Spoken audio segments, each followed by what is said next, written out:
Welcome, everyone. Today is a special show all about oysters. And if you're listening on August 5th, 2025, be National Oyster Day to you. Very excited. Jeffrey Spear came up with this idea about covering oysters. Jeff is a world traveler. He is an award-winning cookbook author. He's a food writer. His latest book, everyone, is My Life in Gluttony. It's part memoir, part cookbook. It's fabulous. So he spearheaded this, and we're going to start the show with Jeff, also travel writer Sharon Kurtz, and Kathleen Walls. All three of them happen to be members of the International Food Wine Travel Writers Association that we do a show with every second Tuesday, every second Friday, and every third Monday. Everyone's links to their episodes, recipes that we discuss on the show, like Jeff's Oyster Pot Pie, Sharon's article about slurping her way on the West Coast all the way to Galveston, Texas. That is linked in there. And after this fun panel discussion, we go off to Chef Ivan Flowers at 5-Star Chef.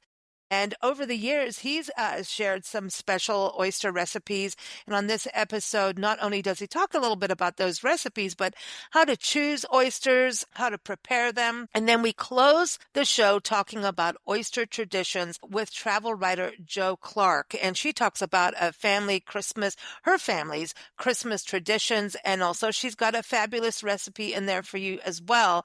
It's oyster stew. So check that out, everyone. Welcome to Big Blend Radio's Eat, Drink, and Be Merry show, where we love to talk about food, drink, recipes, and techniques, and where to shop, taste, and play. Let's go. First off, I'm going to bring you on the show, Jeff. Why oysters? And welcome. Hi, Lisa. Thanks for having me. Yes. Well, I'm excited because every time you have an idea, it turns into a bigger thing. Chinatown was supposed to be a 20, 30-minute thing, turned it into an hour show. Apparently you have good ideas. So good. The real issue is you say, why oysters? I say, why not oysters? I mean, I have a few, there are a few people that I'd like to quote.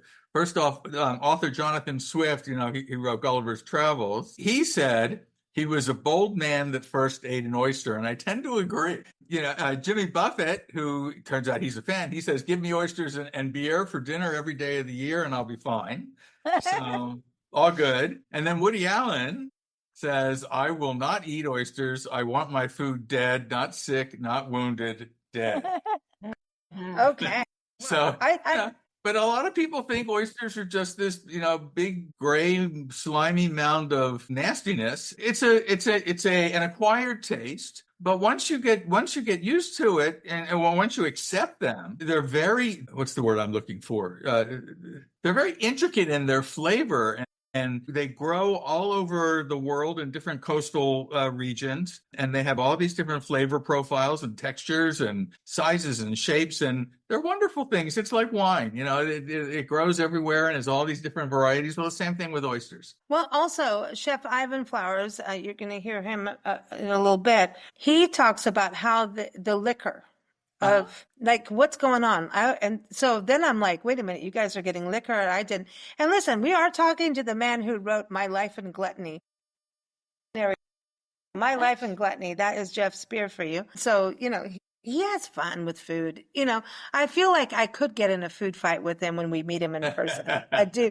Is that a possibility, Jeff? Or sure, we just have to find ourselves in the same part of the world at the same time. Okay, we're in. We're going for it. But he talked about a liquor, and you sent me notes, and I saw a word called terroir instead of terroir. Am I getting it? So this is important with oysters. So oysters grow everywhere. All these different coastal regions. And there are 5 different species. And it's important to note that, when you're talking about the species, that's different than the brands. So when you travel, you see all these different names of oysters and things, but it boils down to 5 species. Along the East Coast, oysters are called East Coast oysters, and their species is Cressostraya virginia. And on the West Coast, it's a different oyster. It's called Cressostraya gigas. It looks different than the Virginia ones. The East Coast oysters tend to be flat and they tend to be somewhat smooth. The West Coast oysters, the Pacific oysters, they have a fluted nature to the shells. And then there are 3 other varieties that are more specialty oysters. One's called Kumamoto. They were originally native to Japan. They're being grown up in the Pacific Northwest. I'm not sure where else they might be grown, but they tend to be very small, but they're considered special. There's another one. I didn't realize they were available here. They're called European Flats or Bellons, and that's an Australia edulis. Kumamoto is across Australia, Sikamea. Yeah, so these are all different oysters. And then there's one called Olympias. That's a Pacific Northwest oyster. I don't think you can really get it. They're very hard to find.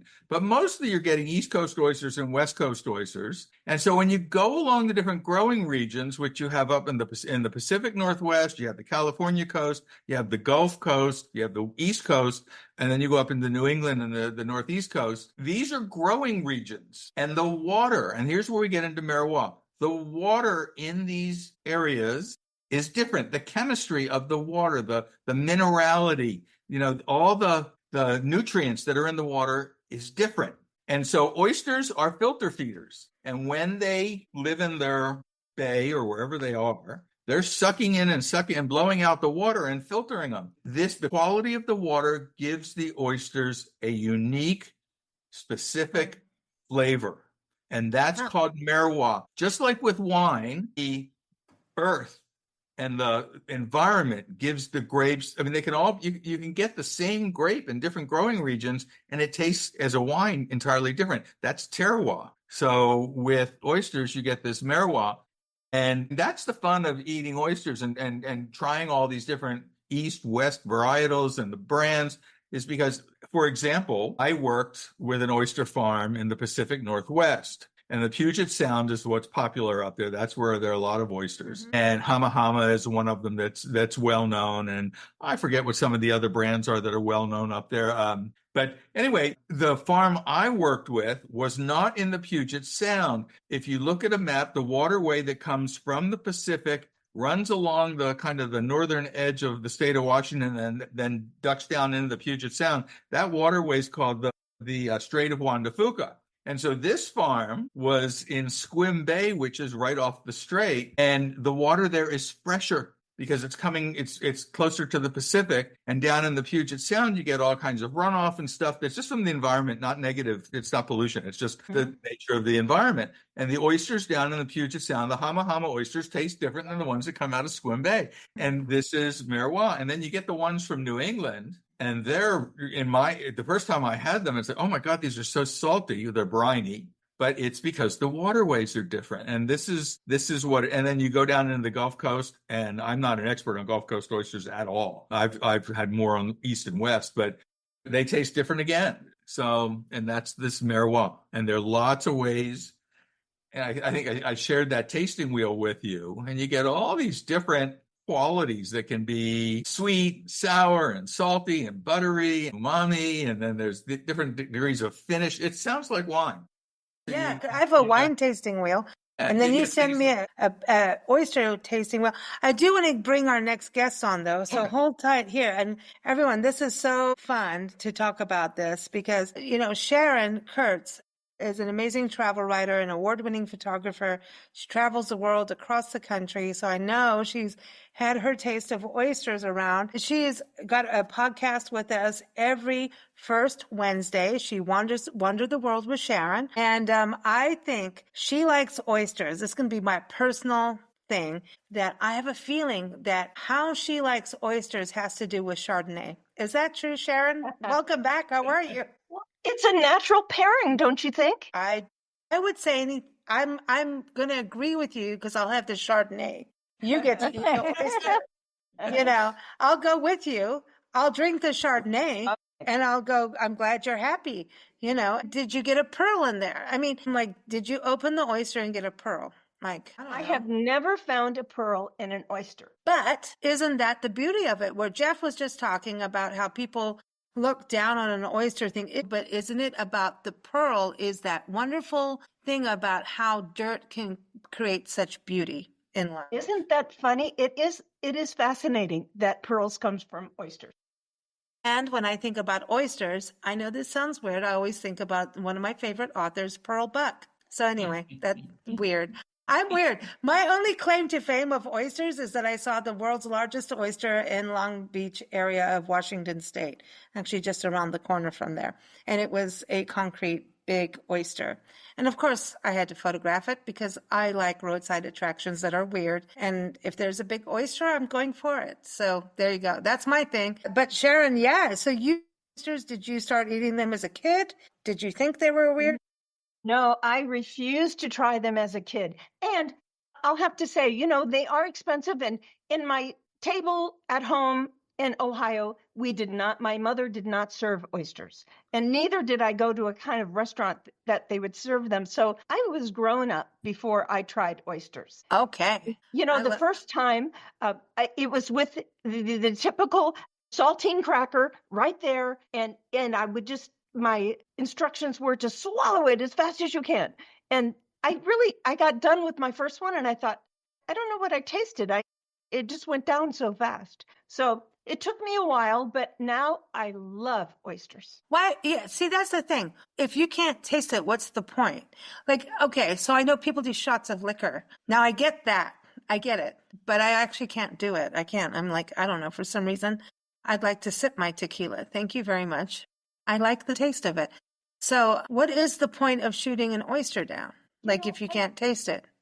I don't know. I don't do that anymore. I savor it and I can taste it now. I taste how briny it is. I taste the sea. It's fresh in your mouth and it is just an amazing thing to eat this oyster. Well, everyone keep up with Sharon at SharonK.Kurtz.com. She'll be here for a little while with us. But I want to bring Katie on the show. Kathleen Walls is also a travel writer, photographer, author as well. You can go learn more about her books, fiction and nonfiction. If you like ghost stories, go there, katiewalls.com. But also go to americanroads.net. But welcome back, Katie. I have a feeling that you may have grown up on oysters in Louisiana, right? In New Orleans? Did. That was a staple. Mostly they were cooked. I didn't eat a raw one until I was an adult, but they cooked. And still to this day, my favorite are the poor boy sandwiches.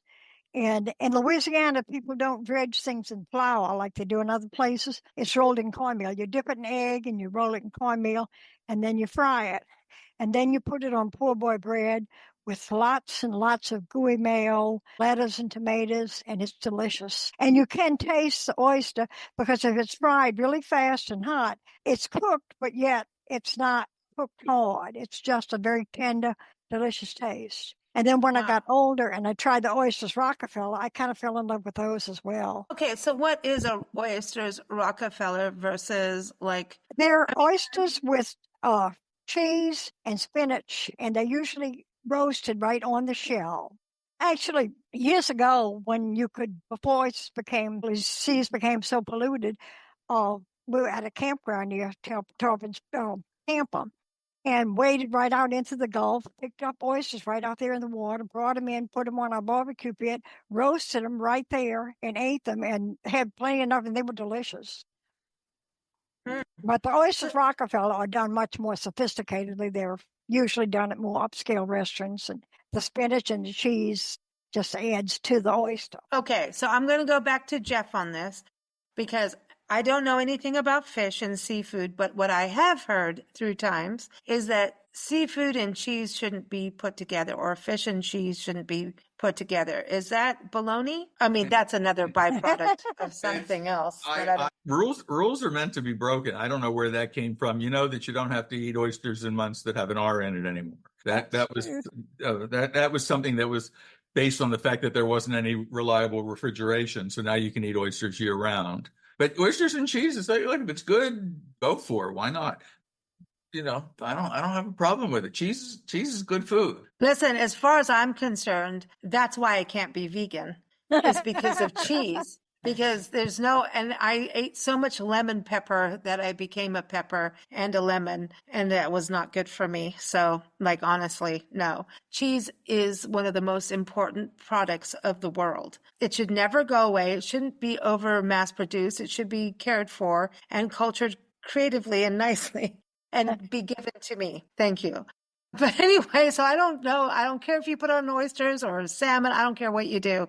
But I've just heard like you're not supposed to put cheese on salmon or cheese on trout or cheese. I'm like, I don't know. Why But wouldn't you put cheese on anything? there are lots of different sauces that are used depending on where you get the Rockefeller. Sometimes it's more of a creamy sauce, not a cheese sauce. And then there are lots of different baked oysters, roasted oysters that are fabulous. There's oysters Bienville. There are all these.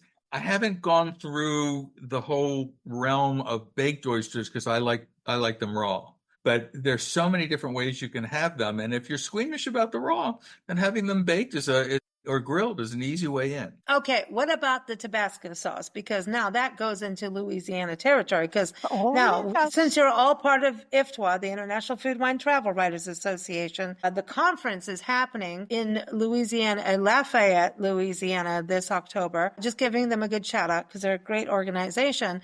But this is Avery Island is where Tabasco comes from. I grew up on Tabasco even in South Africa and Kenya. I mean, everybody had Tabasco. And we used to, well, I can't tell you what the drink was called because I can't put it on the air, but it was, we do tequila and Tabasco. And that was a shot. Talk about a shot. So that's what I would do versus oysters. But Tabasco was a big deal. I always saw people doing Tabasco on oysters in South Africa. Oysters were big in South Africa. So Jeff, is that like making it a ceviche? What's going on with the Tabasco? So traditionally, oysters are eaten either on the shell, from the shell, or on a saltine cracker with a little bit of Tabasco and a squeeze of lemon. Now, there's lots of, as I said, in the baked one, there are different sauces. There's also this stuff called mignonette, which is a mixture of vinegar and onion, and it's also a great stuff. It's a sauce. It's a great little sauce. You just spoon it over the raw oyster, and it's a wonderful accompaniment. And everybody makes. Creative chefs have different ways of making mignonette, and I've had them made with rhubarb, and I've had them made with shallots. And whenever you go out, if they have a mignonette, try it. All right, a mignonette. I don't actually know what a mignonette is. That's the sauce with onions. Typically, it's onions and vinegar. Sometimes it's champagne vinegar or wine vinegar, but it's just this sauce that they. I know you're sitting there going, "What the hell? How does she not know what this is?" I don't know.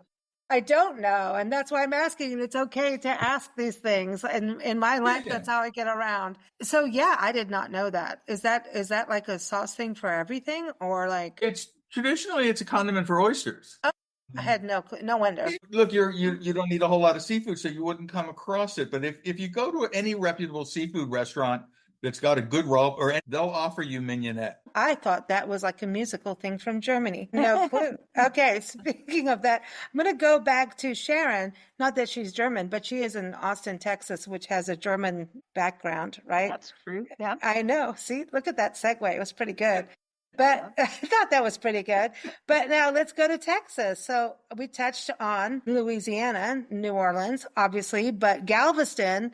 You did a podcast a few months ago on Galveston. And actually, I think your short that we did from that is one of the top shorts that we've done from the podcast. Yeah, one of the, we've just started doing them all. So we're getting there. And we need some Tabasco under our butt skis to get doing more. But Galveston Bay, you say is you were pretty amazed by that, right? Yes. Jeff even said he hadn't really experienced the Central Coast, Galvestons are on the Eastern Coast, I guess. Those types of still in the Gulf, though. In the Gulf. But I didn't have high expectations, but we went to one restaurant called the Saltwater Grill in Galveston, and out came for the table a big platter of oysters, and they were some of the best I have ever tasted. They were briny and big, and they had a wonderful texture to them. And I was amazed and surprised that they were so good out of Galveston Bay. Wow. Okay. So there you go. So now, does that make sense to you, Katie, from New Orleans? Because Galveston and New Orleans ain't that far apart, Right. like to me anyway. They're probably very similar. And Apalachicola Bay, until they have banned the fishing, that wild oyster catching there. I don't know if the ban is up, but those are some of the best because they're huge oysters. and very tasty, both either or cooked. Well, this is something I wanted to talk about is the abundance or lack of abundance of oysters. Because I know that, certain parts of the country, and if we're just going to talk about America right now, there are areas, and I know that, the Southeast has had overfishing, and then there's been laws in there, and even the commercial fishermen, and I've actually interviewed them on shows with ocean champions and stuff, where they've wanted things to get back in place so that species are thriving. And so it's not just fishing. I know this is a little different because you're harvesting and all of that. It's a different kind of thing, but it's still what's wild versus what's cultivated is two different things, right? So, Katie, what do you think the Southeast is like right now in regards to that through the Gulf? And then, even hopping over, Jeff is in Jacksonville, so you can hop over Florida.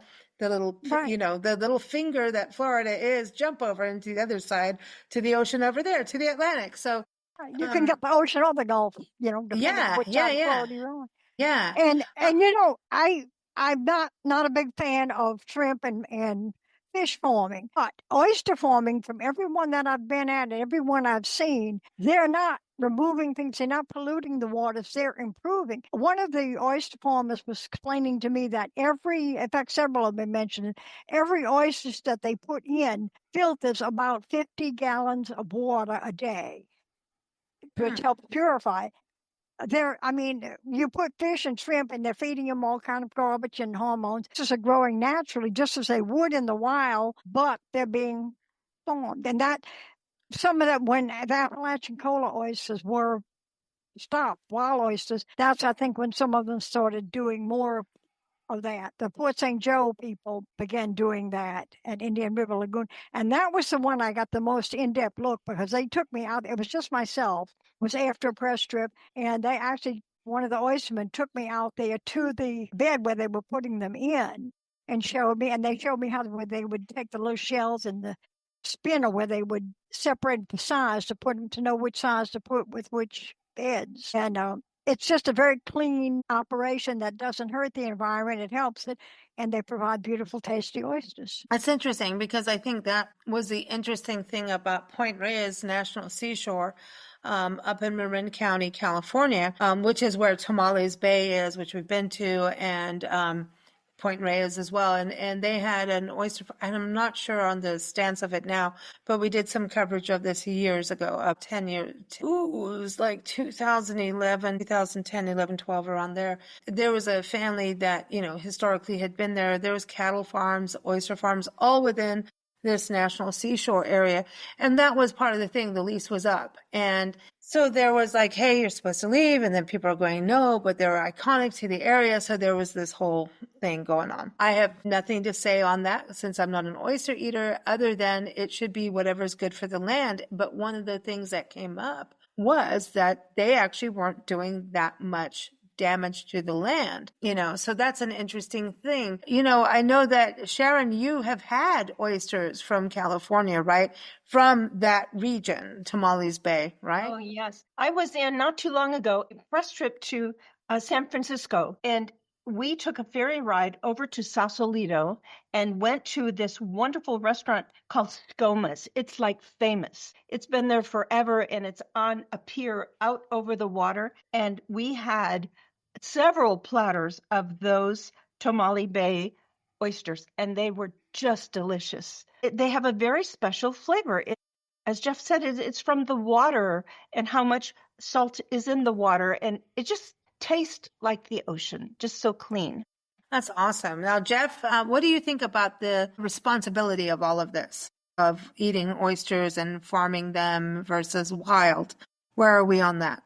Well, what do you think? Most of the oysters that you're getting these days are farmed, but unlike fin fish, which have all kinds of nasty connotations because they pack all these fish into a small body of water, oysters are environmentally friendly. And there are lots of municipalities that are planting more and more oysters because of their ability to clean the water. So they're very good for the environment. As far as I just wanted to mention, when we're talking about these different destinations, all the Gulf Coast oysters are the Crassostrea virginica, and It's the different locations. So when you're talking about having oysters from Galveston Bay is a huge oyster producing area. In Louisiana, there's Caminada Bay. And there's also, I don't know how to pronounce it, Bayou La Batre, I guess it is. There's a brand out of that growing region called Murder Point Oysters. Oh, wow. Nice.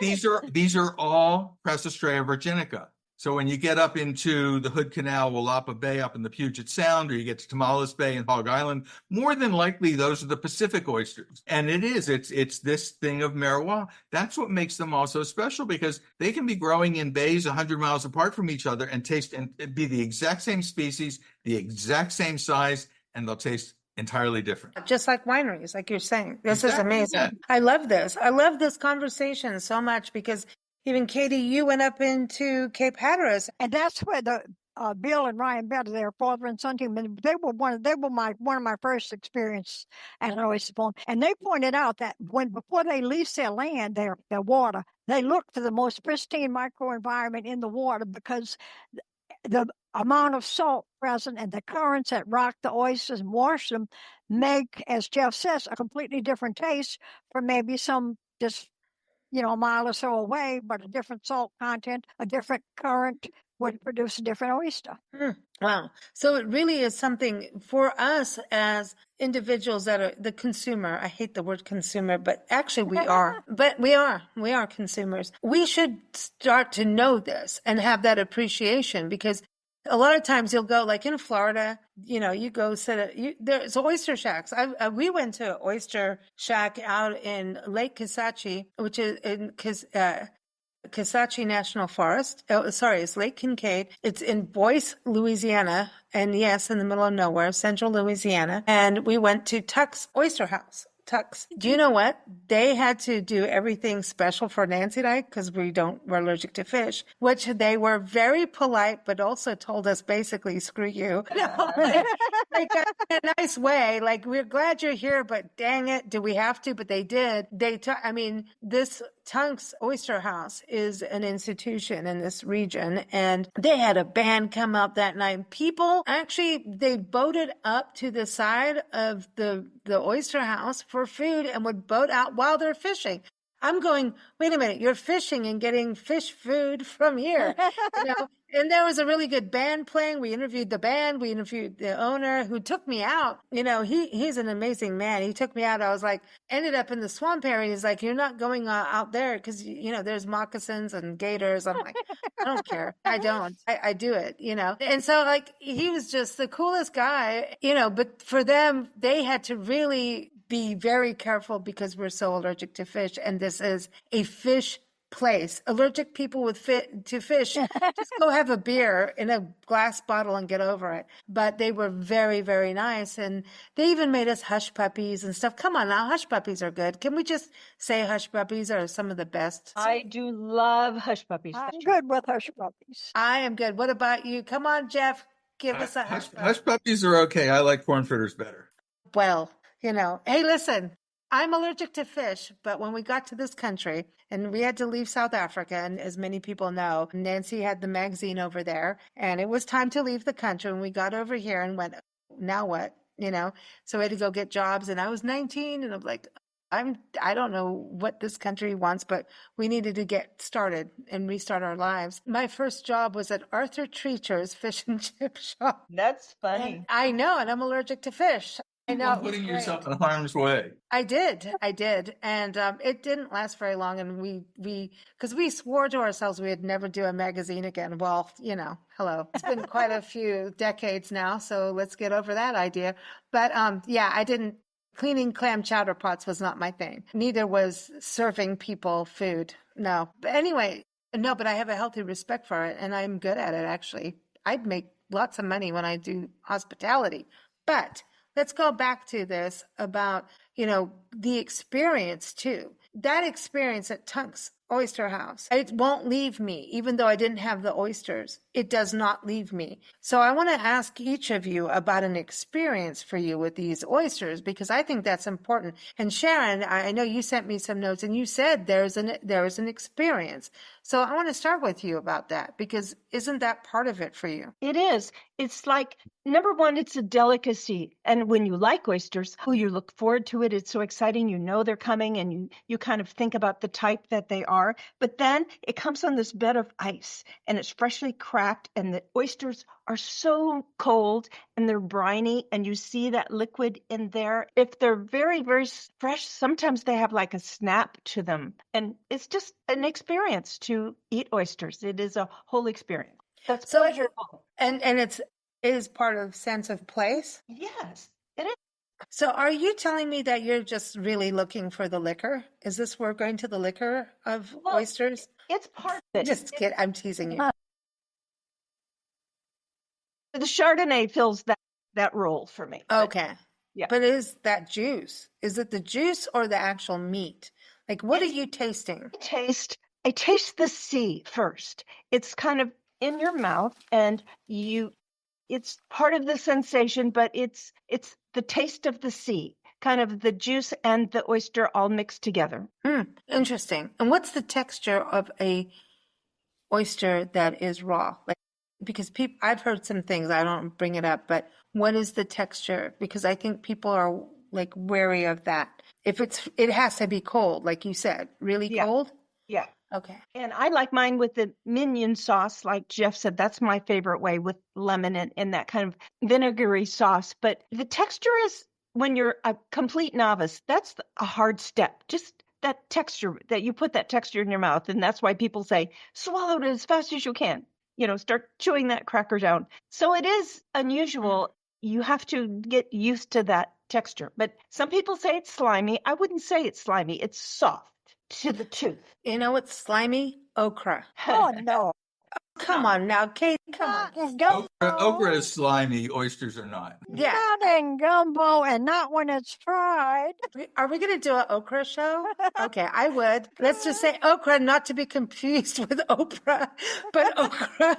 I'll do a show on okra, but everybody else needs to say everything. I'm going to go with this about doing this shot, because that's how Nancy won a tequila contest in Mexico. It's my mom. Like, do the shot, and she won. And yeah, it was great. We had prizes from that. But Katie, for you, what's a memorable experience? Like, what is it for you? Like that connection? The biggest connection to me was Martin Brothers in a little family restaurant in New Orleans. It's closed down now. Back in the day, it was just on St. Claude Avenue, not too far from Canal, right about where St. Claude turned into Rampart, actually. And that's where the word poor boys came from, because they had a transit strike back in 1999, and the owners, the two brothers that owned Martin Brothers, was Benny and Clovis Martin, wanted to help the strikers out. And they were giving them free sandwiches. And to make the sandwiches go further, they had the baker, because the bakery baked what's known today as poor boy bread. And how it got to be the name, workers would come in, and striking workers, and they'd come up to the counter, and the server would yell back, "Oh, we got another poor boy in here." And it became poor boys instead of poor boys. And I remember many, many times sitting in there eating oyster poor boys. One of my most memorable ones was back in the 60s when J. Edgar Hoover was saying, "There is no such thing as mafia." And my friend Lorraine, whose family was close friends with Carlos Marcello, we were sitting in there cracking up laughing, because we knew there was mafia, and we knew who ran Louisiana back in those days. This is why Katie is an author too. I know Sharon has a cookie event she has to go to. So I want to quickly just thank you, Sharon, for joining us. She's got an article. We will put links in the episode notes for you. So thank you, Sharon. Thank you. It's always a pleasure. And I'm going to have a big glass of Chardonnay, and I won't have an oyster because I don't have it handy there, but I'll be thinking of you. We'll have a Chardonnay too. That sounds good. Okay, so wait, Jeff, is Chardonnay a thing for oysters? Is that the go-to pairing? It's certainly a good pairing. I have a position on wine, and that is, I believe that wine, like anything else that you put on the table, it's food, and you drink whatever wine you want, because the wine itself is good. and it becomes just another dish on the table to be enjoyed. I rarely, I'll do lighter wines with, lighter meals and have your bolder wines with bolder dishes because they hold up better. It's a more enjoyable experience. But overall, I just serve wines that are good wines. Hey, we should experience this bottle. So if you're eating oysters, oysters and shots of tequila or oysters with shots of vodka, that's perfectly good too. Okay, wait a minute. I might need to get over my allergy, but I can't. I love my tequila. Are you kidding me? That is my that's my Achilles heel of joy. I really do love good tequila, and I don't like to do shots. I like to sip it, and yeah, oh, good. Now I do wish I could do oysters. I wanted to ask you, what is one of your memorable oyster experiences that you really connect to, or like how you like to enjoy them, Jeff? Well, so the first oyster experience that I really had was in junior high school, probably 8th grade, in Mr. Cantwell's social studies class. And he brought in a bag of oysters and he said, you go down to the Lexington market and you go down to Fadley's, which is a seafood stall there, and they have a raw bar there. Wait. This is in school? Yeah, he's teaching us about oysters. What? This would never go down now, would it? Or would it? I mean, Chef Ivan Flowers teaches high school kids food, like and stuff like this. This is my social studies teacher. He was teaching us about the region, about the Mid-Atlantic, because I grew up in Baltimore, and he wanted to tell us about oysters. And so he brought them in. And so I still remember there was this one girl, nobody in the class, because we're too young. None of us wanted to put these things in our mouths. And this one girl, Joyce Jacobs, she goes, I'll do it. And she swallows one of these things and nearly gags and runs out of the room to find the bathroom. But that was my first experience with oysters. The second... I feel like this is a Breakfast Club thing all over again. I just rewatched that movie. I just feel like that would be part of it, but sorry. So the second is, and this is before I got involved with all things culinary. I used to live in Santa Monica, and friends of mine and I went to a restaurant it's on the Pacific. It's right on the Coast Highway where Sunset Boulevard drops into the Coast Highway, and it's a restaurant called Gladstone's. It's still there. Gladstone's, I don't remember when it happened, but they had these all-you-can-eat oyster specials. And so my friends and I went, and you could get oysters on the half shell, oysters Rockefeller, and I think there was one other variety of oyster way they prepared it that you could get, and you could eat all you wanted all night long. Well, we did. And I got so sick from that night that I couldn't eat oysters for the next 20 years. It took me 20 years. I was going to say, like, when you hear specials and it's fresh seafood, it kind of makes me nervous. Oh, the oysters themselves are fine. It's just that I overdid it. Did you do the drinks too? Or no? I don't even remember the drinks. I just remember. Oh, hello. There we go. But then as I became culinary, then I can tell you that my best oyster experience to date is at a place in Boston called the Neptune Oyster Bar. And it's this tiny little place, and they have all kinds of wonderful oysters. They have a lobster roll that's to die for. But their oysters, they have lots of different varieties, and they I don't know if they still do it, but they gave you a placemat, and they put the oysters on the placemat, and they had written in the tasting notes for the different oysters. So you could, when you're tasting them, you can find out what are the notes, just like with wine, when you get tasting notes with wine. It was really, and to this day, I mean, Neptune Oyster Bar is still a great place to go, but in Boston, there's so many places to get oysters around the country. So many great places to get oysters. Wow. This is amazing. I know that, in South Africa, it was a big deal. So I don't know. I can't comment on it, but there were certain areas that were prolific for it, and mussels. So can I ask you that? Like mussels and oysters, aren't they related? Aren't they family? Shellfish, but I think they're different. I don't know if mussels are filter feeders the same way as oysters and that they're that good for the water. I have no idea. Yeah. Mussels were a big deal there, but oysters too. I know people had oysters, but in certain areas, and we had the wine to go with it in South Africa for sure. So that's cool. And Katie, before we go, I wanted to say you went to Antoine's, right? And isn't that known for It's known for the oysters, Rockefeller, and it's also known for the baked Alaska. We had finished eating. I mean, we had baked out, and then the waiter brings us in this huge. I mean, he's got on a tray with holding it with two hands, baked Alaska. Antoine's. It's the oldest, I think, the oldest family-owned restaurant in the country, and it began because New Orleans has got, and everybody mixes up. There's Cajun food, there's Creole food, and today there's African American Creole people, which is kind of a soul food, but which is also called Creole.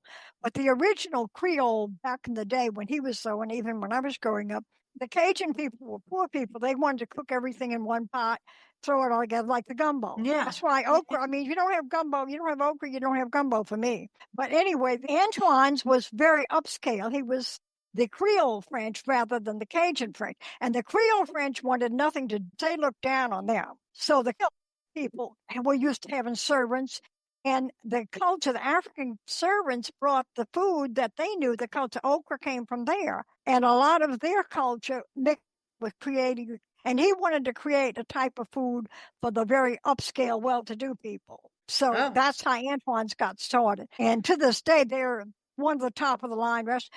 They took us through their winery back there, and I'm not a big wine expert, but the man who was escorting us pointed out that their highest bottle of wine is, I think, $1,500, and that was quite a few years ago. They have a huge wine cellar, and I mean it's in the French Quarter, and it's one of the Antoine's and Broussard's really rank way up there. Of course, in New Orleans, if you're going to have a restaurant and you're not good, you're not going to make it, because even the little cheap diner, drive-ins, and dive kind of places have got one of the oysters, talking about oysters again, poor boy sandwiches, of places. And now it's kind of upscale, but it used to be just where you'd stand at the counter and you'd get a poor boy sandwich, or I believe you could get raw oysters too, with Felix's. And I'd meet my mom at lunchtime there when she worked uptown, and we'd go in there and we'd stand at the counter and get a poor boy sandwich and eat it. And I mean, if they weren't good, if you're not good at food in New Orleans or all of Louisiana, you won't make it. And Jeff, if you're going to the convention this year, which I hope you all, you got to try a poor boy in Lafayette. I've got my culinary crawl all planned out. Well, you will enjoy it there, I'll tell you, because they've got some really good food. Yeah, no. So oysters is a big deal in Louisiana, right? Mm-hmm. So all, I mean, obviously coastal. So all seafood, fish, seafood, shrimp. We could do crawfish one day. Okay. All right. Well, now you're going to get me in trouble too. Okay. You guys all get me in trouble on things I had never thought of. Getting you in trouble. I love it. I love it. You're in trouble. I love it. I love it. But this is okay. So it's, I got to go back to you, Jeff. It's all from the ocean, and some of the ocean is a little bit minerally versus salty. Aren't there freshwater oysters, or is that only for pearls? No, that's pearl cultivation. I have no idea about pearl cultivation. I know how it's done, how they plant the seed inside the oyster, but I don't know anything about the kind of water they grow. I don't know any of that. Okay. But I just wanted to be clear with my own brain, because I'm, got that going. While you mentioned that, I wanted to mention that there are all these growing regions for oysters, and the water quality in a lot of these places is no longer safe for consumption. And so if some of your listeners want to go out and catch oysters, harvest their own oysters, you really need to check with Environmental Protection Agency or one of the local environmental agencies in the area that monitors the water. I mean, even the oyster farms, they all have their water tested, and every now and then they get red tides or get bacterial infections, and they have to shut down the farm until the water clears up. And so here in Jacksonville, we don't have a commercial oyster industry because a lot of our waterways aren't safe for consumption. Some are, but in those places, people just go out there and harvest for themselves. We have one oyster farm that just started down in New Smyrna. And New Smyrna is known for being the shark bite of the world. And so this oyster farm is called Shark Bite Oysters. That makes sense. Well, hey, but that's cool. So I wanted to go to your recipe that we have linked in the episode notes, everyone. Jeff has a recipe, oyster pot pie, and I never ever thought in my life that I'd hear about a pot pie being oyster. Interesting. Yeah, I never would think, but I have no clue. I love not having any clue. It just makes you nice. able to ask questions that, people wouldn't ask but want to. So, and it's a great photo. So I never thought that it looks like something wonderful and delicious for a fall recipe. Is this part of your book or no? Because I want people to know that you have wonderful recipes in My Life in Gluttony, a culinary adventure. So everyone, it's on Amazon, all those places. Link is in the episode notes again to spearwrites.com. So you check that out. Did I do that right? Spearwrites.com. He's got it going. And you can keep up with Jeff's writing and everything there. But is this in your book or is this separate? I don't recall if that particular recipe is. I know that I published a lot of oyster recipes, which is why I had that one. There used to have an oyster farm as a client, and so we were developing recipes. I think this was probably done for their website. We were developing lots of oyster recipes, but the thing to keep in mind is that oysters are versatile. I mean, there is this issue. There's this unfamiliarity that people have, or this reluctance to eat oysters, but they're quite versatile. So if you think this is my pot pie, you put biscuits on top. It's not a pie crust, but it's just like chicken pot pie, or any kind of stew, but with a bread on top. But you can use mussels. I made some granita, which is a frozen mixture, a concoction. It's kind of like sorbet, but it's kind of sweet and savory. And I make a tomato granita and an orange granita. But anyway, served oysters on top of that. It was great. There are lots of things you can do with oysters. Wow. So everyone, check it all out in the episode notes. We're going to continue on with Chef Ivan Flowers. And thank you so much, Jeff, for getting us in trouble once again with a good topic. It is a good topic. It is. Happy to suck down some oysters with you anytime. I'll just sit and watch and drink the Chardonnay or the Tequila. It is a nice, yes. Yeah. I like a nice reposado. Thank you. So, yeah. Thank you, everybody. Tequila on the rocks. No shots. Nothing needs to be in there. And I will hang out with my friends while they do whatever they do with the oysters. And I just need to eat something, I suppose. What do you do for people who don't eat oysters? Guacamole. There we go. Yeah, I'll do guacamole while you eat oysters. Thank you so much. And we also have links to Katie's articles that about, Antoine's. She's got articles about North Carolina, Cape Hatteras, and all kinds of places. So her links are there. So is Sharon. So check that out. So thank you so much.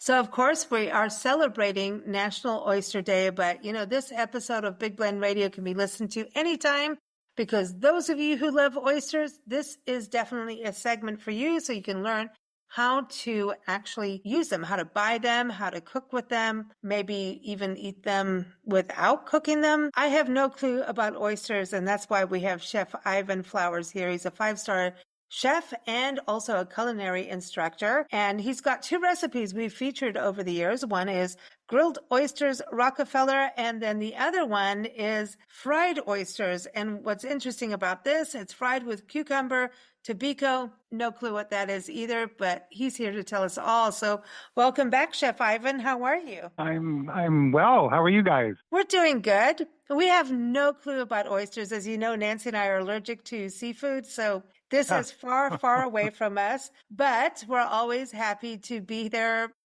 for all our seafood friends over, in the audience. But what I do know is that some people put Tabasco sauce in their oysters. And so when they do that, I take Tabasco sauce and put it in tequila and do a shot. How's that?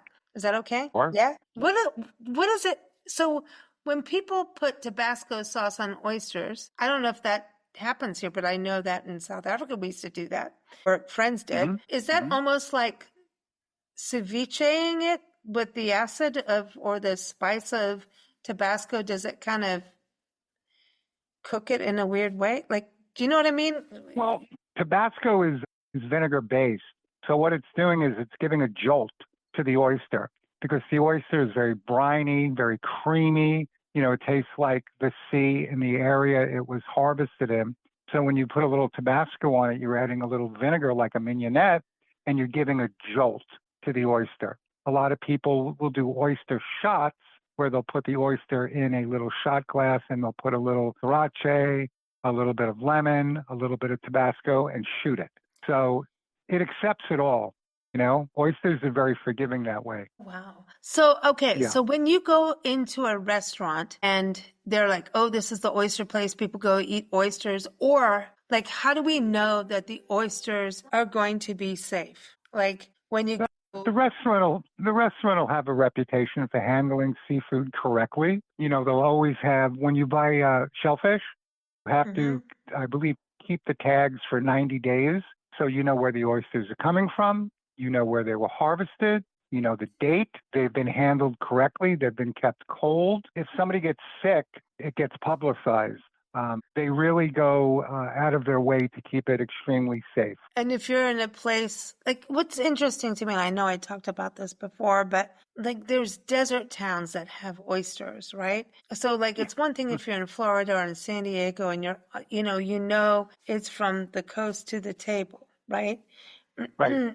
And that's one thing. But when you're in a place like in Arizona or you're in Pennsylvania or somewhere not near it, what would you say about that in regards to the safety of eating from that restaurant? If you're dealing with a reputable seafood purveyor, they keep them cold. I cooked in Arizona for years and brought in oysters from all over the world and never had a problem. With air travel, with refrigeration, with dry ice, they've got it down.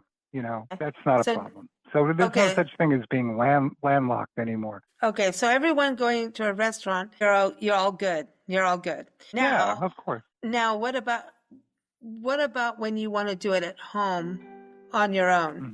What would you do? Well, it's the same thing. Whether you're buying it from a supermarket or you're buying it from a seafood store, they're handling it correctly. They have those tags. They have those temperatures.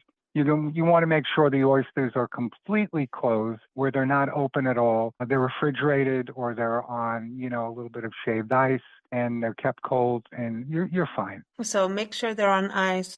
Go in, so you could get them in any grocery store then. Okay. Yeah, usually like the bigger supermarkets will handle it. I'm not going to get it on in a little grocery store that's kind of, looking a little funny. You want a national kind of chain that buy a lot of oysters, Okay, so how long can you keep them for? Like if you get them, they're on ice. What is the timeline of you get them home? Do you need to eat them that night, the next day? What is your level on I would go about 3 days. I'd go about 3 to 4 days, but about 3. And if I purchase them, I eat them that night because I can't wait. Okay. Well, and then at the same time too, okay, you want it as soon as you get it, right? And you can eat them right away, or you can cook them. Yes. Where are we on the land of food in general? Like if you've cooked something, you make it, and then we have leftovers. What is the average of leftovers? Does it depend on what you've made? Or leftovers, like how long can you stretch that leftover? Because I think a lot of people usually are doing that right now. Yeah. Well, leftover food in general, let's say you made roast beef, you made roasted chicken, you've done sauteed vegetables, you're looking at about 3 days. Will it last longer? Yes. A lot of times you can go 5, 6 days if it's covered, if it's wrapped, if it's cold, if it's kept in the back of the fridge. We're living in times now, you don't want to throw food out. You don't want to purchase food and throw it out. It's like with expiration dates in a supermarket. You buy milk and the expiration date says this. A lot of times that's going to last quite a few days past that, but they have to put down some kind of timestamp. But Yeah. That's the thing. I'm thinking that we have that. We're in a tender times right now when it comes to the budget and food.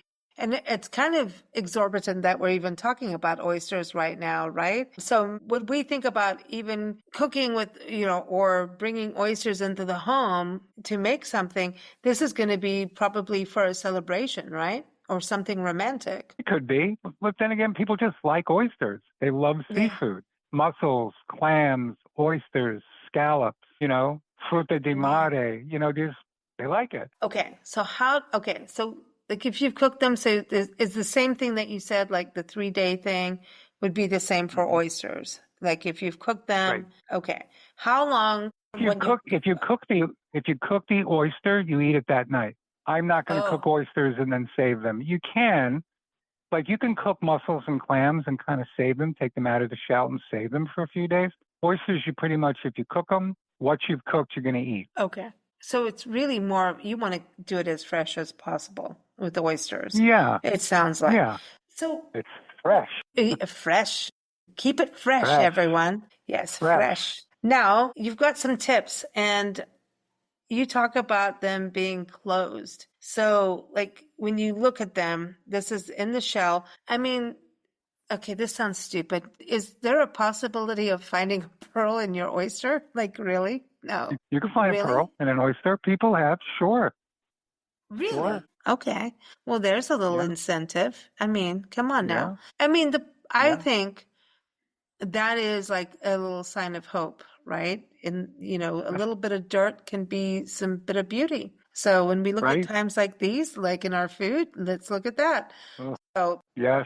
Yeah. So the oyster, you want the shell to be closed, and that's important because you don't want stuff to get in. Very important. Okay. Yeah. A sign of freshness is the mussel. It's a bivalve. Just like with a clam or scallop, you want it closed. That means it's fresh.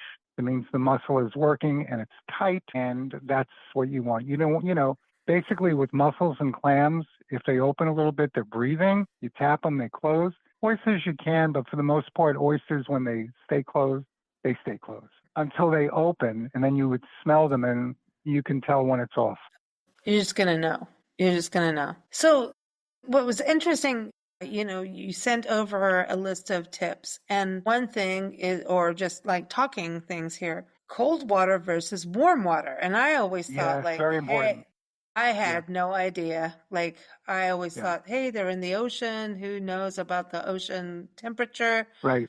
And now is it changing with climate change? The thing is, with cold water oysters, remember oysters are harvested all the way from the Pacific Northwest coming down the lower perimeter of the coastal United States, going down into California, coming across the Texas Gulf, going into Louisiana, which is the number one harvesting for oysters, going up all the way up into Maine. Now, when you do a cold water oyster compared to a Gulf or warm water are more dangerous if you eat them raw because it has a higher bacteria count.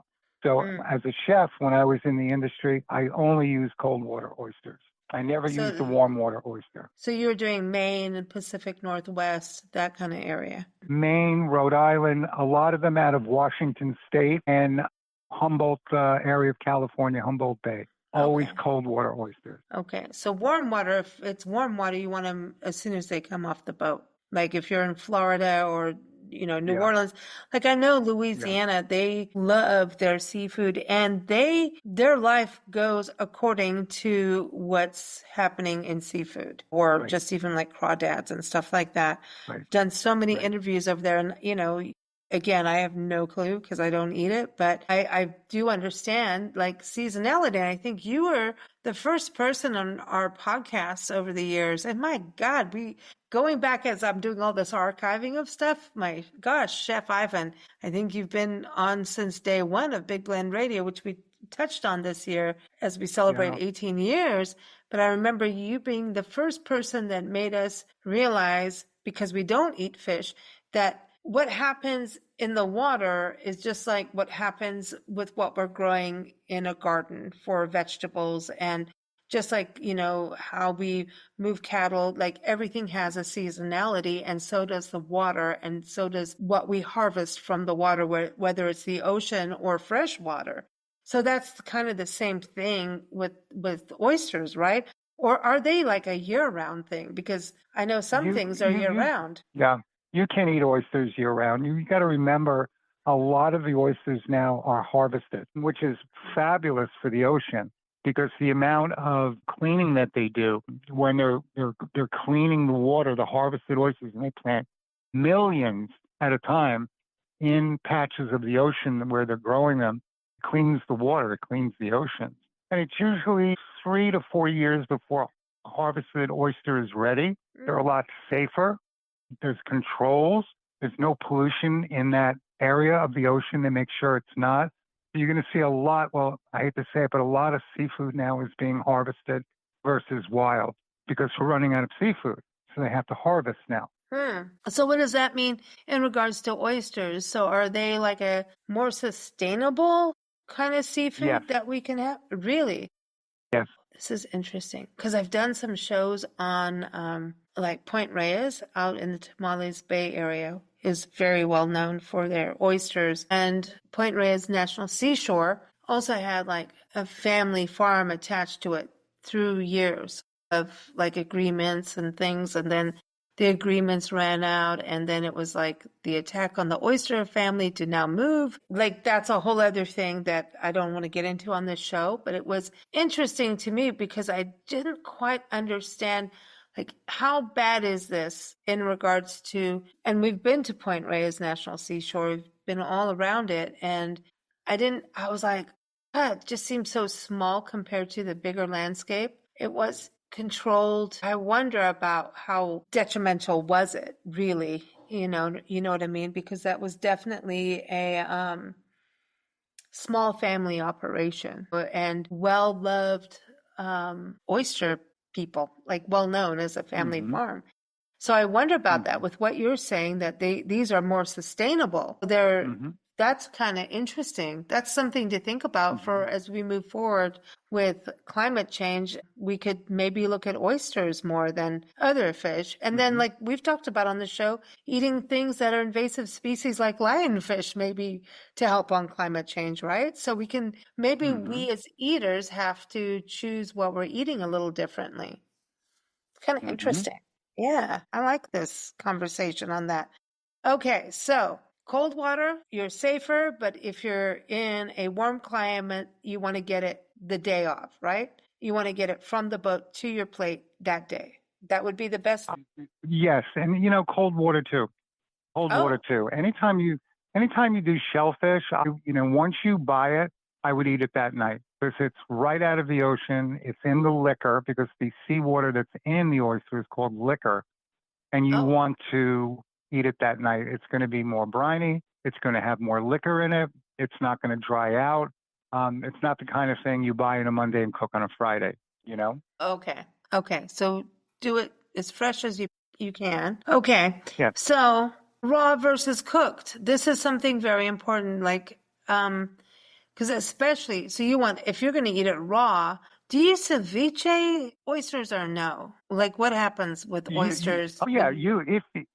If you're making ceviche, you can put oysters, scallops, mussels, clams, and the lemon juice, the acidity actually kind of cooks it. You're kind of pickling it. So it's kind of cooked. So you can add it.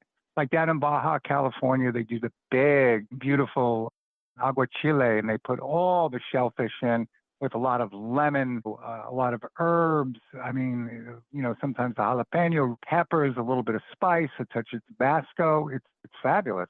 And they shuck them, and they make them, and you eat them that day. Okay. You said, and you're shucking them and shucking them and shucking them, right? So shucking the oyster, any tips on that? Like, I would look at that and go, like, I have no clue. Zero. You have to be careful. You have to be really careful because what you're going to do is you go the kind of top of the oyster where there's a hinge in the bivalve, and you've got to get an oyster knife in there carefully where you kind of go in. I always do it under a towel. You push the oyster knife in with the point going down. You go in maybe 1/8 of an inch, and you turn and you crack. And when you crack, that's when you shuck the mussel off the top shell and you shuck it on the bottom shell. Now remember, there are certain oysters that are very, they splinter, and you can get shards of oyster shell in there. So you have to be very, very careful. People that work in oyster bars that shuck hundreds, not thousands a day, are absolute experts at this, but you have to be careful. I have seen many a professional chef put an oyster knife into their hand and get hurt. You've got to, now when they're very, very tight. So if you're having a problem with that, you can put them in the freezer. Okay. An oyster on ice is very different than going in a freezer. If you put the oyster in the freezer for about 10 minutes, they'll pop enough for you to go through the hinge or go on the side, and then they're fine within 5 minutes. They won't be too cold because Oh, some of wow. them you can't open. They're hard to open. But this is great for a beginner, to Yeah. be able to understand the body. I get what you're saying of doing it because it's even like getting a nut out of the shell. And once you understand the anatomy and how it moves and does things, then you know how to, get the nut out. It's kind of similar in a way, but an oyster is like a little sloppy compared, right? But it's still got a muscle. It's still a muscle. It's weird. Right. Oyster, it is an entire fish, right? An oyster. It's like, it's still an entire species that you're Yeah, swallowing. it's a shellfish. It's a bivalve. A bivalve. That just makes it so romantic for Mhm. Valentine's Day. If Yeah. someone's listening, here, have a little bivalve and Have a some bivalve. champagne and chocolates. Yeah. Yeah. Oh, well, aren't these aphrodisiacs? So if you're going to plan a romantic kind of thing, this is the deal. If Sure. you're going to plan a romantic, little deal, and you don't know if that the other half, the other person that you're inviting for this, like seafood, would you go for raw or cooked oysters? Either way, whatever they prefer. There's a lot of zinc in oysters. There's an old saying: if you feel like you're coming down with a cold, eat an oyster because it's so loaded with zinc. It helps you fight off a cold. I had no idea. Okay, so that's a good thing. So maybe that makes you have that little boost of woohoo, that it does. So, all right. So you can eat them raw and then you can cook them, and we've got your recipes. That's a thing. It seems to me, though, like the fried oysters and then the oysters Rockefeller, which I do want to talk about because that's interesting too. How did that get that name? Was it just like this is the $1 million meal? I mean, this is like the rich and fabulous. I believe it started at Arnaud's in New Orleans many years ago, and there's different versions of it. And a lot of times you'll see it with bacon, and that's not what a true oyster Rockefeller is. A true oyster Rockefeller is when you take cream and you reduce it, and you put in the spinach, chopped up spinach, Pernod, you reduce it down, you put a little Parmesan cheese in, you reduce it down, you put it over the oyster, you then put it under a broiler, you broil it till it bubbles, and then you serve, I put a little turmeric in, color for the sauce, and then you serve it on the side where the oyster is basically just poached. So the oyster contains a lot of its original liquor. So between the parm, the cream, the spinach, the anise of the Pernod, the natural liquor in the oyster, it all comes together, and you just kind of take it down in one shot.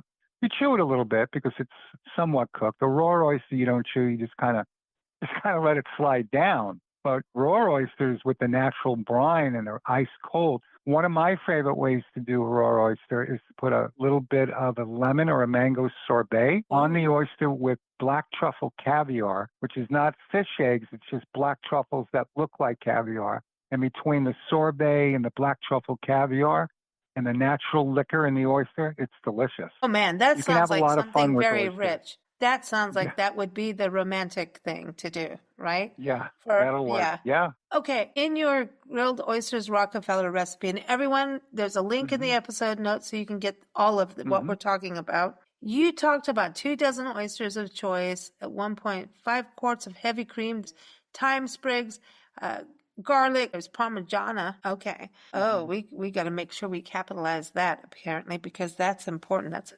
place as well. Turmeric, smoked paprikas, fresh spinach. You got cream and all that going on. But you also said half a cup of Pernod. What is Pernod? Pernod. It's an East liqueur. See? It's almost like a sambuca. It tastes like licorice. And I Very, didn't very know it? high alcohol. Yeah. Well, I got Pernod. some learning to do. Pernod. Pernod. Okay. Well, I had to ask because I was like, it sounds like something was important. Apparently, I zeroed in where it needed to be. But no, would you eat these with champagne? Because I always hear oysters and champagne. Sure. Oh, yeah. You can eat oysters with anything. Champagne, Coca-Cola, wine, cares, Okay. There's no right or wrong. It's whatever you like. Okay. Now let's talk about the fried oysters with cucumber and tobacco, which again, Hmm. like this is going back years on these recipes. Yeah. So for me not to remember Pernod, apparently I never went and had it, but it seems so delicate. Like the oysters seem delicate. So to fry them, that seems like a delicate kind of recipe. Like you don't want to do like heavy olive oil, or do you? Like you want it to be light, it feels like. Yeah, well, when you do the oyster, you want to do very light fry, almost like a frito misto, and then flying fish roe, which is caviar. It's a flying fish roe caviar. It's little orange, tiny little balls, and it almost tastes like candy. It almost pops in your mouth, and it's very, very sweet. And then the cucumber has that beautiful fragrance of, the cucumber. It's fresh, it's chilled. With that cucumber, you're open to mixing, a little serrano in there, a little bit of whatever you want. I mean, cooking is, my wife is dancing. Cooking is, you have a foundation and then you break out, right? There were some French chefs that would say, you do a mignonette, which is basically like vinegar and herbs on the oyster. Oh, when I was in Arizona, we did flaming oysters for 4 years, 4 different oysters on the plate, and we would put them on rock salt with Pernod and light them, and we did it for 4 years, and every single night we did it differently. Some were cooked, some were raw, some had sorbet, black truffle caviar. Every night we did it completely different because there were so many combinations. Wow. So do you use the shell too as part of the serving? Well, yeah, that's what you pick up in your hand. That's the little plate and then you kind of, you slurp it. Or you put it, Okay. like I said, in a shot glass. That's huge. Oysters in shot glasses, and lemon, a little bit of Worcestershire, a touch of sriracha, tobacco, ghost pepper, right? A little drops of ghost pepper with a nice chilled oyster in a shot glass. And then you follow with a beer or whatever you're drinking that night. And you charge like, I don't know, $8 a shot.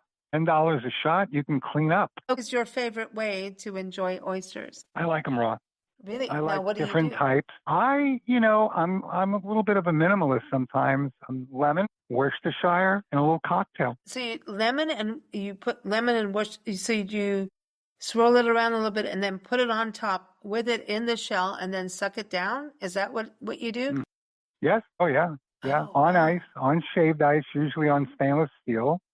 Really, really, really cold. And different kinds, like Fanny Bay, Kumamoto's, if they have blue points, whatever they're serving. I've heard of people using oysters in omelets and like breakfast egg things. Yeah. What are your thoughts on that? There are some people that put them in their stuffing for Thanksgiving, That's right. I don't know. I shouldn't say oysters, that. yeah. I shouldn't say it's weird because I don't know.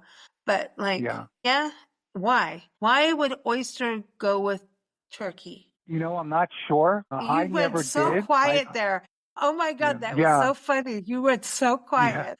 It's not, I haven't done it. I don't think I would do it. But then again, I don't put giblets in my stuffing either. So, it's a personal thing. How that started. I'm gonna have to do some research for this podcast that we're doing here on Oyster Day of why people started doing oysters. Maybe because of the coast. That's what was happening, when we think about the Pilgrim thing and all that. And the original Thanksgiving was venison, oysters, mussels. It wasn't so turkey. the turkey was the wild turkey. Yeah, wild turkey. Yeah, Yeah, that makes sense. That makes sense. Yeah. Wow, this is so interesting to me. I love learning about things that I can't taste. I'm like really glad. Okay, so everyone, good tips on how to buy oysters, how to shuck them. I just want to say, and I shuck and shuck them. Come on, Julia Child knew how to shuck the oyster, right? That was her thing. That was definitely her thing. And then we've got 2 great recipes, everyone linked in the episode notes. So you've got the raw, and then, so can you get them wild? Like we talked about the farmed, like how can you get them when they're wild at sea? Is that available for people? It'll say on the tag, harvested or wild. So when you go to buy them, you ask the fishmonger or whatever it is, they look at the tag and it'll actually differentiate. Very cool. Well, Chef Ivan, thank you so much. Always fun having You're you on the welcome. show. I want to know, okay, so have you introduced oysters to the youth that you are teaching, the high No, schoolers? no, Well, they no, not die if you raw. do that, Not which raw, they would. yeah, because it's too much. They'd eat them. Believe me, the ninth graders would try them. Maybe this year, cooked, mussels Okay. cooked, certainly scallops, but I wouldn't give them. I wouldn't give them crudo. I wouldn't give them raw seafood Okay, because if wait, God wait. forbid something happens, they'd hang me out to Oh, dry. yeah. You have to be careful then, right? In your Yes. career.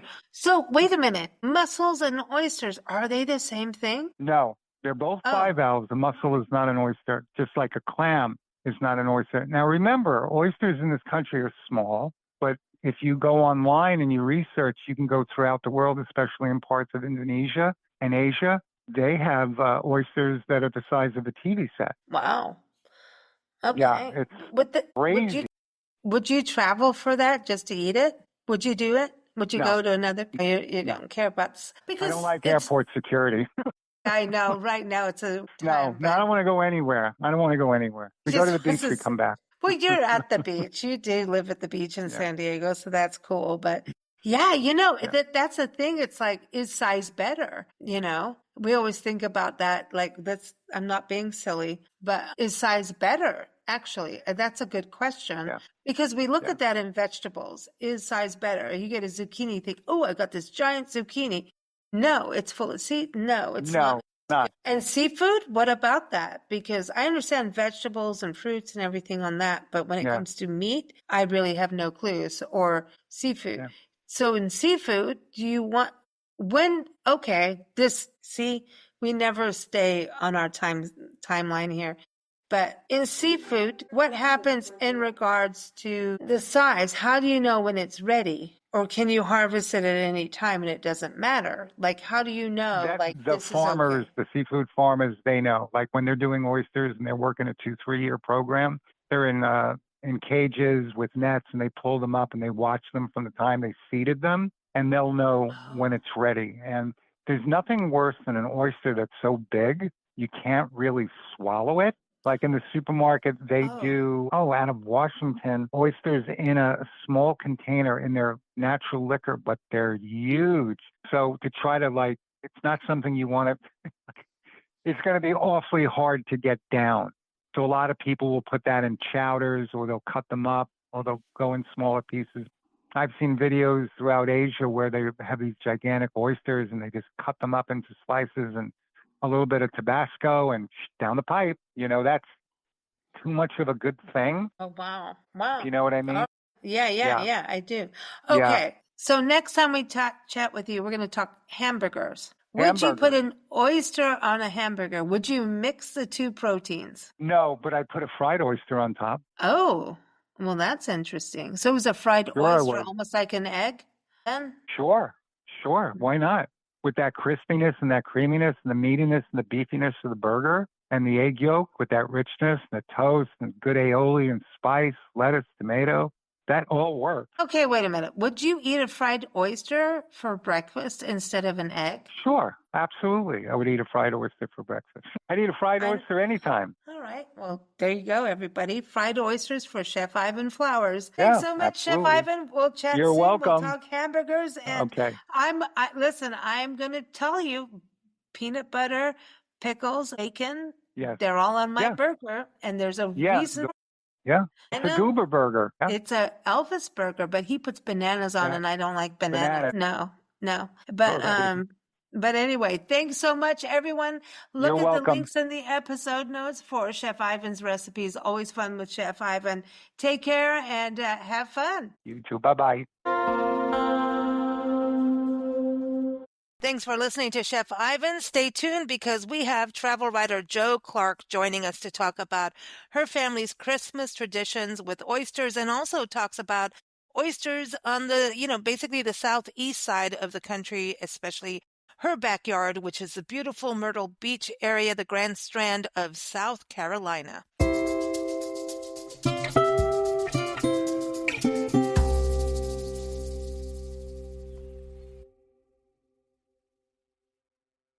Got it. call. We cannot close off our oyster show without Joe Clark being part of this. After all, she's on the East Coast in South Carolina.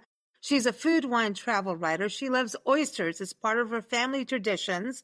We're going to talk about that in a second. But she's also a host of Big Blend Radio's Joe Goes Everywhere podcast that airs every second Sunday at 7 p.m. Eastern Time. She also publishes recipes.travelculture.com, and I have a link to her site that takes you to some interesting oyster traditions, her story about that with her family, and some interesting fun facts, and a really cool recipe for those of you who want to make oyster stew, which is also a tradition for many families for Christmas. So welcome back, Joe. How are you? Lisa, I am great. I hope you're doing good and enjoying the cooler weather. It got cool here this week, finally. Well, it's a little wild, huh? Because it was super hot. It's a little crazy. But I'm excited about hearing this side because I know you know Florida really well. You've been on the road a lot right now. And everyone stay tuned because, you know, Joe will have her show coming up in a little bit this coming Sunday. And so we're going to be talking about some of the recent destinations you've been all over. Pennsylvania, right? That was one of the main things. Yep. Pennsylvania and Florida, which will probably be what we talk about next month, and packing and getting ready to go coast to coast and go to California and Oregon. Got Isn't lots that of stuff wild? coming up. We're on our way to Oregon too by means of Arkansas because that's normal. So Maybe you'll get there before I leave. I don't know, but I feel like it's wild that we're kind of going on the same pathways here. Talking about oysters, I'm excited about this. Your article talks about some interesting facts on the East Coast, of course. So the East Coast, you talk about some fun facts in regards to how healthy they are for the ocean, which is what we touched upon at the beginning of the show. But it seems like your region, oysters are a big deal, like the whole East Coast, right? To Yes. Florida, South Carolina, where you are. Chesapeake Bay is a big deal. But it's also something that even the Nature Conservancy is behind, which I did not know. Yep. Oyster shells, when we eat our oysters at restaurants here in the Myrtle Beach area, they save the shells. They're put back into the estuaries for the baby oysters because those little baby oysters are just these little minuscule dots, and they sort of float around till they find something to hold on to and turn into real live big oysters. And so if they find an actual oyster shell to latch onto, they have a great head start. So we put those shells back into the water, into the marsh, and that gives the babies a place to live. Did you know that one oyster can filter between 10 and 50 gallons of water a day? No. Just one. So imagine what oyster beds are doing. No wonder the water around them is so clear. So they're like the trees of the ocean. They are. The trees are filtering the air and the oysters are filtering the water. And then you talk about also that the scientific name comes from Virginia. And you get to say it, not me. Yeah, I don't know. Crassosa tree virginica. Oh, see, there's a tree in there. See, we got the tree in there. We do have a Yeah, tree. Crassotria Oyster virginica. But I did not know, and you also had some fun facts that we didn't touch on at the beginning of the show, is that oyster farming goes back to Roman times. I did not know that at all. The Romans had great taste. They had wine and oysters. What else do you need? Well, then I think you like oysters. You yourself. I do like oysters. I love oysters. If you put a raw oyster in a shell and give me an oyster knife, I'm happy. Or if you lightly batter it and fry it, I'm happy. And anything in between. I'm just a happy girl. So you're from Virginia and you have 8 oyster regions, right? So it's like our wine or, our AVA zone. Like our AVAs. But so let's talk about this because I know you love your wine. HaveGlassWillTravel.com is our other website. And everyone, the links are in the episode notes as always. What about pairing wine with oysters? Is it always a white wine or does it matter? Tend to drink what they like with what they like. I do prefer a white with oysters because I want that crispness and maybe a Chenin Blanc or a Sauvignon Blanc, something maybe with a little minerality in it. Wish I had my notes. I had a really good wine and bought it, of course, at a wine tasting about 3 weeks ago here. The minute I tasted it, it had almost a salt taste to it, just a tiniest bit. And the first thing I thought of was put that sucker with oysters. Yeah, that just light saltiness to go with an oyster. I can't wait to try that one. Okay, so when you talk about that minerality, so when you look at wines like Sauvignon Blanc, like from New Zealand or South Africa, that would pair well. Do you Probably. think? And Yeah. each one of those is gonna, even though it has the exact same name, perhaps, Sauvignon Blanc, it's from a specific kind of grape, but it grew in different dirt. And the dirt alters the way the grapes taste, and it alters the way the wine eventually tastes. So you just have to try them. Some of them are sweeter than others. Some of them are saltier than others. Just like oysters. Just like oysters. You just have to try and find what you like. That's why I love going to wine tastings. You find something that you might not have bought it, but once you taste it, you're standing there going, ooh, I want a bottle of this for sure. This is interesting because, Peggy Fiandaca owns LDV Winery in Arizona with her husband, Kurt Lawrence Dunham. You've been on shows with her, and she talks about pairings all the time. And she says, start with a wine that you know, and then go for the food, because the wine is going to be more like you have to understand that wine first. If you've already tasted it, like you're saying, that wine, then you go, okay, this is going to pair with this really well. So it's almost like your pairing adventure starts with, here's the first swallow. Here's you have to have more than one bottle of wine, basically. Okay. See, this is where we're going. And you have to have more than one oyster, so you know what to do. So, and it might pair best with a fried oyster, and it might pair best with that raw oyster. So for a restaurateur, like a chef, he's going to taste everything that he has on hand that day to be able to pair it perfectly for their customer. I would think. Yeah. That would be the route I would take. Yeah. So let's talk a little bit about. And then I'd be fat and drunk. No, you do too much yoga on the beach for that. She's already getting the oysters going there. But this is a tradition, and I forgot all about this when we talk about oysters for Oyster Day today. And oysters are, this is an evergreen topic. Not that you want green oysters. I don't think you want that. But this is a Christmas tradition, which I totally spaced on. So I'm very glad you brought this up, because this is the perfect close to our show today, Christmas morning. And I know people who do oyster stew for even Christmas Eve. Like everybody has something different. And some people do like a whole, Nancy and I are allergic to fish and seafood. So we're really bad at this. I have no business hosting an oyster show, but Jeff Spears got me into it, but that's okay. Good for him. Yeah, good for him. Jeff is great. But yeah, he's like, Lisa, there's a bunch. I said, okay, Jeff Spear, you've got the My Life in Gluttony cookbook. All right, we'll do it. And we brought people on, and you did remind us, hey, this is family tradition. Yes. Does it go with this? Is it the 7 fishes of Christmas that people do? Does it go with that, or what's going on with all of that? Well, my tradition doesn't go with that. That's more of a biblical thing, and I think mine is more of a family roots thing. My ancestors, 67% came from England, the rest from the British Isles. Okay, so you all know she's into genealogy just because she has the percentages going.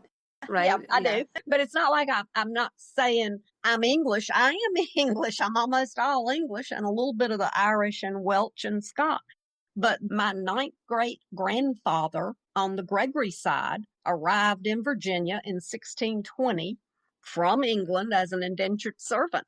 His son arrived 15 years later and had a similar agreement. Then as land opened up to the west in the state of Virginia, which was huge at that time, they moved further from the eastern shore into the Pittsylvania County and Henry County area. And at Christmas, when the Eastern Shore would have had oysters, I guess that taste for the oysters either started on the Eastern Shore or perhaps it even started in England. And when they came to Virginia, they were happy to find oysters. But my family would go toward Richmond as far as they needed to. And I'm sure there were people with oysters coming west and selling them.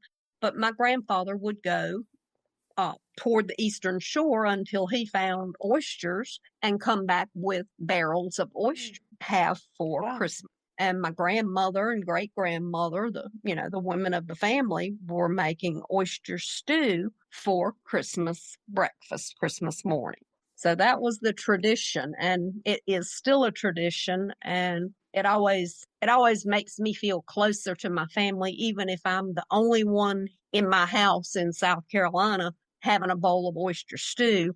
I know that I have cousins in North Carolina and Virginia and even in Alabama that are preparing oyster stew at the same time. We're all having that traditional Christmas morning feast together, even though we're not physically together. We know that link, that tie that. That's amazing. That's beautiful. It's really a beautiful thing, and everyone, I've got Joe's link to her article about this on her website, recipiestravelculture.com. And she also has a link to Mama's Oyster Stew recipes, so you can maybe start your own tradition with it.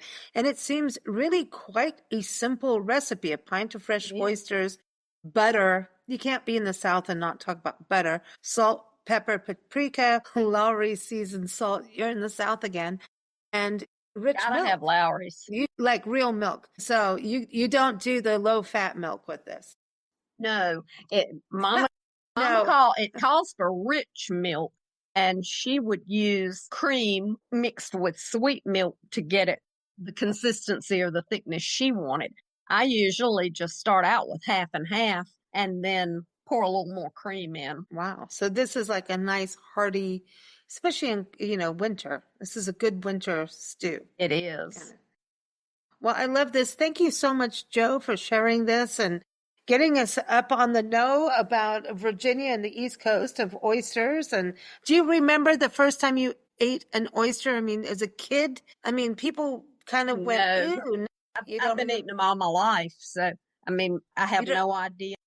You never remember turning your nose up as a kid going, ew, no. I can remember eating more of the stew and only maybe one oyster, but that might have been because that was all that was left after Mom and Daddy got their bowls served. That's funny. Maybe I just thought I was only getting one oyster because they were making sure I liked them. Interesting. Very cool. Well, everyone, you're going to hear more from Joe coming up on Sunday, and she's going to take us to Pennsylvania. You don't want to miss that. We look forward to that. It's always fun with Joe, and Have Glass Will Travel. Don't forget. Thanks, Joe. Thank you. Enjoy your oyster stew this Christmas, everybody.